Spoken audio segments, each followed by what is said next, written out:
देखिए, bourse theory of hydrogen like atom हमने बताया भी था कि बोर्स साहब ने जो भी अपना पोस्टुलेट दिया था अबाउट द क्या कहेंगे रोटेशन ऑफ इलेक्ट्रॉन, कि कैसे किस ऑर्बिट में कितने इलेक्ट्रॉन रह सकते हैं, वो सिंगल इलेक्ट्रॉन थ्योरी थी। ठीक है, तो हेडिंग क्या दी गई, हाइड्रोजन लाइक एटम। तो हमने बताया था कि हाइड्रोजन लाइक मतलब जिसके पास एक इलेक्ट्रॉन हो। जैसे हीलियम के पास दो इलेक्ट्रॉन होते हैं, लेकिन हीलियम प्लस के पास एक इलेक्ट्रॉन होता है। लिथियम के पास दो होते हैं, लेकिन इसके पास एक इलेक्ट्रॉन होता है। लेकिन एक गड़बड़ है, अगर मैं लिथियम के लिए प्रूव करूंगा तो जो न्यूक्लियस होगा ना, उसमें तो जड़ उतने रहेगा ना। तो हम हाइड्रोजन के लिए ही हम बात करने जा रहे हैं, यानी एक इलेक्ट्रॉन और एक प्रोटॉन। ठीक है, तो बोर्स थ्योरी का मतलब क्या होता है, बोर्स के कंसेप्ट को फॉलो करते हुए, बोर्स की थ्योरी को फॉलो करते हुए इलेक्ट्रॉन किस प्रकार से किस ऑर्बिट में रोटेट कर सकता है। तो उस ऑर्बिट में जिसमें वो रोटेट कर सकता है अपने औकात के हिसाब से, हमने कहा था कि वो उसी ऑर्बिट में रोटेट करेगा जिसका एंगुलर मोमेंटम कितना होता है, h/2 का मल्टीपल होता है। पहली ऑर्बिट में h/2, दूसरी में 2h/2, इस प्रकार से होना चाहिए। तो उस कंडीशन में उसकी रेडियस क्या होगी, उस कंडीशन में उसकी वेलोसिटी क्या होगी, उस कंडीशन में उसकी एनर्जी क्या होगी, और अगर उसे एनर्जी दे दी जाए तो कैसे वो अपनी लोअर एनर्जी स्टेट से हायर में जंप करेगा, और जंप करके वापस आएगा तो किस प्रकार से एनर्जी वो रेडिएट करेगा, इसके बारे में पूरा बात करनी। ठीक है, तो पहले तो हम एक जनरल कोई भी एक वो ले लेते हैं कि एक न्यूक्लियस है, जिसका न्यूक्लियस का जो वो है चार्ज है वो जेडी है। Z is the atomic number. अब आप कहेंगे हाइड्रोजन के लिए ये जनरल प्रूफ हो रहा है, बाद में हाइड्रोजन की हम बात करेंगे। और एक इलेक्ट्रॉन है, एक कोई इलेक्ट्रॉन इसमें इसके चारों ओर चक्कर लगा रहा है आर रेडियस के ऑर्बिट में, और विद वेलोसिटी ऑफ वी, और mass of electron is M. ठीक है, तो जितना मैंने बोला हिंदी इंग्लिश मिक्स करके वो लिख देना है आपको, वो लिख लेंगे आपको। ठीक है, तो हम देख रहे हैं कि electron is rotating in the circular orbit, और हमने पढ़ा है कि सर्कुलर ऑर्बिट में रोटेट करने के लिए we are not wanting, hydrogen is wanting centripetal force, और that is provided by the electrostatic force between electron and the nucleus. ठीक है, तो सेंट्रीपिटल फोर्स क्या होगा, थ्योरी थोड़ी वो लिख लेंगे। सेंट्रीपिटल फोर्स क्या होगा, mv² आर को ऐसे लिख रहे हैं, ये कहाँ से मिलेगा, 1/4πε0। Q1 बोले तो ZE, Q2 बोले तो E/r²। एक आर से एक आर कट गया, तो इधर क्या आ गया, mv² इज इक्वल टू, ऊपर आएगा ZE²/4πε0 into R. This is equation number 1। Bohr's की पॉस्टुलेट क्या कहती है कि अगर हम मान लें कि ये nth ऑर्बिट है, ये कौन सी ऑर्बिट है, nth ऑर्बिट है, और ये जो है इलेक्ट्रॉन की ही ऑर्बिट है जिसमें इलेक्ट्रॉन रह सकता है। तो बाय बोर्स पोस्टुलेट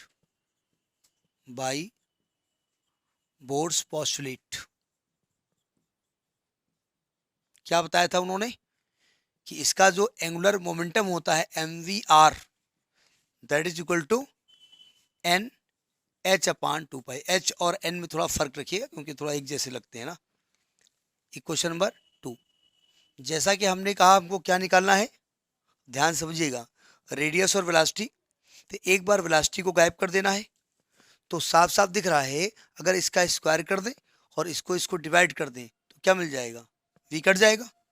तो क्या लिखेंगे, squaring equation 2 and dividing equation 1 and 2।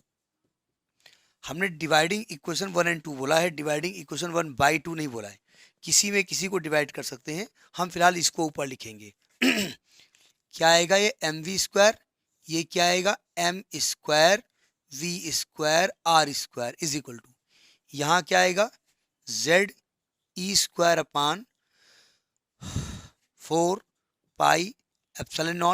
r into, इसको स्क्वायर करेंगे तो आएगा n² h²/4π²। काटम पीटम कुरु, mm कैंसिल हो गया, एक v² से कट गया, यहाँ क्या बचेगा, 1/mr, एक r से एक r इधर कट जाएगा, यहाँ बचेगा mr यहाँ क्या बचेगा, देखो जेड बचेगा, अच्छा 4 से 4 कटेगा, पाई से पाई कटेगा, ऊपर क्या बचेगा, Z E square into pi अपान में क्या बचेगा, epsilon naught N square H square. Diagram की अब जरूरत है नहीं, इसको रब कर देते हैं।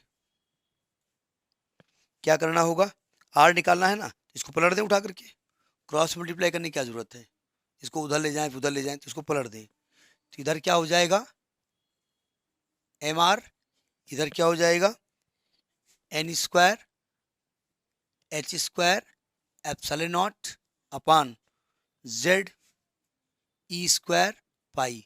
तो आर की वैल्यू क्या निकलेगी, H square epsilon naught upon Z E square M pi into N square. तो ये है radius of the electron revolving in nth orbit, nth stationary orbit, यानी ये उसकी वो ऑर्बिट है जिसमें वो बिना एनर्जी रेडिएट किए रह सकता है।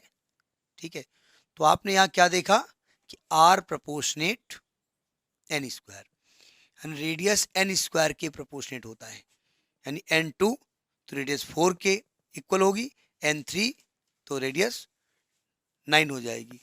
तो हमने कहा था इस पर न्यूमेरिकल आ सकते हैं, R1 upon R2 is equal to N1 square upon N2 square.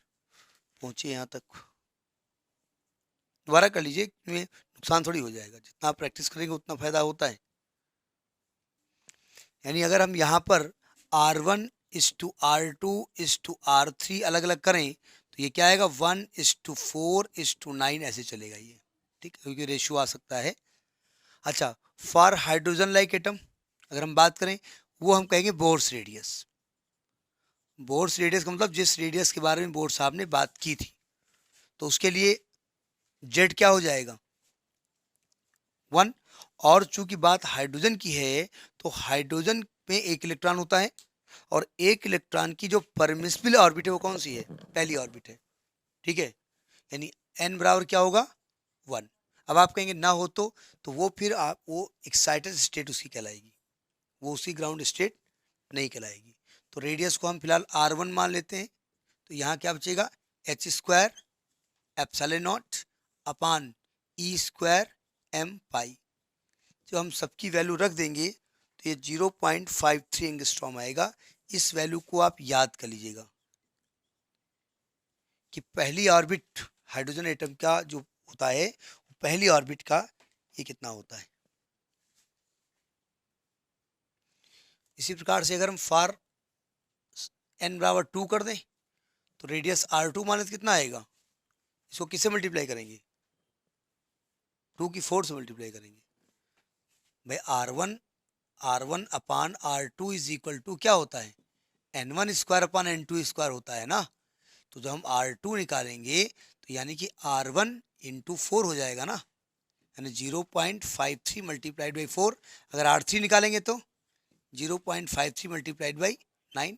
इस प्रकार से इसकी रेडियस पूछी भी जाती है, क्योंकि ये एक स्टैंडर्ड वैल्यू है। ठीक है, तो ये तो रेडियस निकल आई, पहुंचे यहाँ तक। अब बात करेंगे velocity of electron in stationery orbit. हम अभी कौन से ऑर्बिट में इलेक्ट्रॉन को रखे थे, nth ऑर्बिट में। nth ऑर्बिट उसकी ग्राउंड स्टेट थी, मतलब जिसकी औकात थी उसकी वही औकात थी। ठीक है, हाँ। तो अभी हम जानते हैं बाई क्वेश्चन 2 जो हमने बोर्स पास्टुलेट लिखा है वो क्या था, mvr is equal to N H upon 2 pi. हमने एक चीज बताई थी कि h अपान 2 पाई को क्या इंडिकेट करते हैं कहीं कहीं पर h क्रॉस।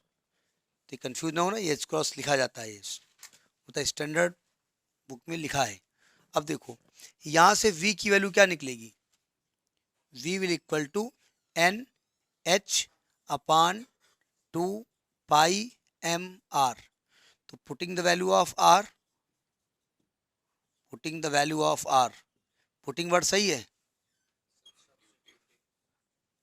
लेकिन मैथमेटिक्स में फिजिक्स में सब लिखा जाता है, नहीं लिखा नहीं जाता, हम लिख देते हैं 2 पाई एम। अब जैसे हम लोग कैपिटल स्मॉल लिखते हैं, ठीक है, और ये यूएस में वो बिग एम, बोल रहा था उसको, स्मॉल कैपिटल लिखते हैं हम लोग को, बिग एम बोलते हैं। आर की वैल्यू हमने क्या निकाली है, आर क्या निकाली है, N square H square epsilon naught, H square epsilon naught N square और upon pi M Z E square, pi M Z E square, यानी हमने आर की वैल्यू उठा के पुट कर दी। ठीक है, अब आप कहेंगे आप तो पुट कर रहे थे, ऐसे झांक रहे थे, हमको अपना आप याद करो, हमें क्या करना है याद करके। पाई से पाई कैंसिल हो गया, एम से एम कैंसिल हो गया, एक एस से एक एस कैंसिल हो गया, एक एन से एक एन कैंसिल हो गया, ऊपर क्या बचा, ऊपर बचा जेड ई स्क्वायर, नीचे क्या बचा, two H epsilon naught into 1/n, ये वेलोसिटी हो गई। पहले ये पहुंचे, फिर एक बात जो यहाँ से शिक्षा मिलती हो देखा जाए। एक तो ये शिक्षा मिलती है कि मास ऑफ इलेक्ट्रॉन पर उसकी वेलोसिटी डिपेंड नहीं कर रही है। मान लो अभी कोई क्वेश्चन आ जाए, ठीक है, नहीं लेकिन हाँ मास तो फिक्स रहेगा उसका, छोड़िए। अच्छा हाँ, मतलब कोई खाता पीता इलेक्ट्रॉन थोड़ी होगा कि हल्का इलेक्ट्रॉन भारी इलेक्ट्रॉन, लेकिन मास पर डिपेंड नहीं करती है। आपसे पूछ सकता है कि how the velocity of the electron in rotating in the stationery orbit depends upon the mass of electron. तो आपने कहा मास होता है तो कम ही होती होगी, जैसे हम मास वाले हो गए तो चलने में दिक्कत होती है, थक जाता होगा, लिख देंगे लोग, तो डिपेंड नहीं करती है। दूसरी बात, v प्रोपोर्शनेट क्या दिख रहा है आपको, 1/n। इस न्यूमेरिकल से हम लगा सकते हैं, अगर v1 v2 पूछेंगे तो क्या आएगा, n2 यानी इन्वर्सली प्रोपोर्शनल होता है, जैसे जैसे ऑर्बिट बढ़ेगी वेलोसिटी कम होती जाएगी। ठीक है, for hydrogen atom, for hydrogen atom, अगर हाइड्रोजन एटम के बारे में बात करें तो जेड की वैल्यू क्या हो जाएगी 1 और एन की वैल्यू क्या हो जाएगी 1। तो यहाँ वेलोसिटी को हम फिलहाल इंडिकेट किससे किए दे रहे हैं, v1 से। तो क्या आएगा, E square upon 2h epsilon naught, ये v1 की वैल्यू आएगी। जब इसको हमने कैलकुलेट किया तो 2.19 इंटू 10⁻6 आई, ये वैल्यू याद कर लीजिएगा। बोले हम कैलकुलेट कर लेंगे, तो कैलकुलेट करो जा करके, मरो हम क्या करें भाई, एग्जामिनेशन में आप कैलकुलेट करिए इसको, क्योंकि ये थोड़े प्रूव करने के लिए आपसे आएगा, आप लिखा है तो हम लिखे दे रहे हैं, नोट करिए।